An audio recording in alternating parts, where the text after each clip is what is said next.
Hi everyone, my name's Jessie. I'm 14. Recently, my parents sent me to a summer camp for several weeks.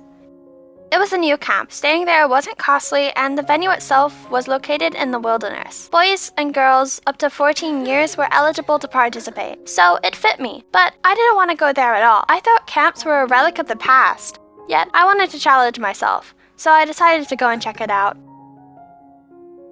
Since I was just about to turn 14, I just had to have this experience. What if I like the idea of a summer camp? Then I can go every year, and there's a choice of summer camps out there.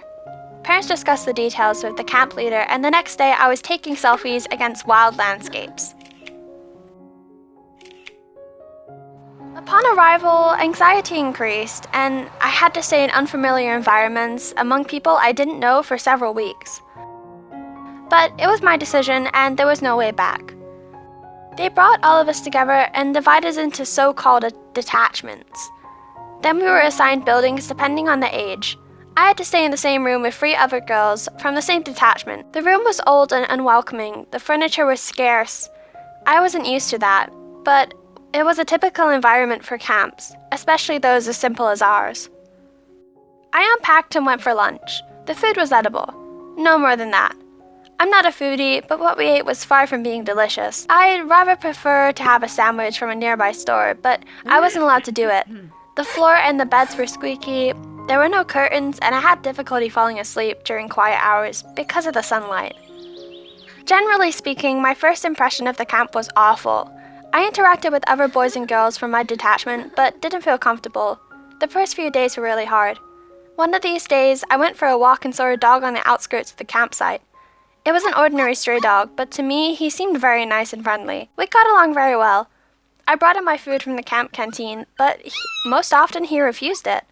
I guess the food was of poor quality. Even the dog turned away.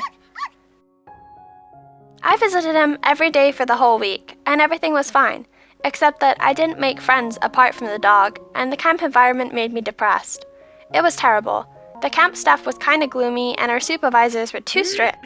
I had fun only when I was spending time with Bonnie. That's what I called the dog. A week later, Bonnie disappeared.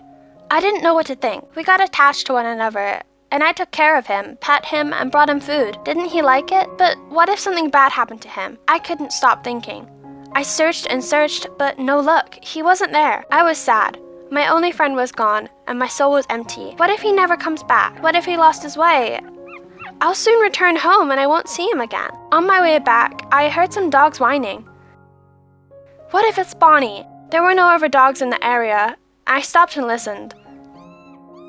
The sound came from the kitchen backyard. I rushed there and saw Bonnie in the window. I was so happy to have found him. Maybe he got hurt and they wanted to cure and feed him. I moved closer to the window. A cook grabbed Bonnie and took him into another room. I tried to open the door, but it was locked. For some time, I heard Bonnie whining, and then it abruptly stopped. I felt scared. Where did she take him, I wondered. I went back to the camp. When it was dinner time, I looked at the food and understood something. Since the camp saved on everything, they caught dogs and cooked them for us. That explains this weird taste, and the fact that the dogs refused this food. I couldn't eat that. Was it even possible? I felt sick. I burst into tears and ran to my room. But then I thought it could be a coincidence. What if Bonnie was alive? I ran into the kitchen and talked to the cook. She said it was none of my business and I had to get out. She said she hadn't seen any dogs. It was obviously a lie, and so I was right. It was the worst camp on earth. When I returned home, I told everything to my parents. My dad's efforts made the place shut down. A few inspections were enough. I couldn't stop thinking about my friend for a long time. He was my only comfort in that horrendous place, and I felt even more depressed when I imagined them cooking him as if he was a turkey. Since then, I can't eat meat, as it reminds me of my dear friend. Thanks for watching. Like and subscribe to the channel. Share your impressions of your travels and summer camps experience in the comments. What fun activities did you do? See you soon!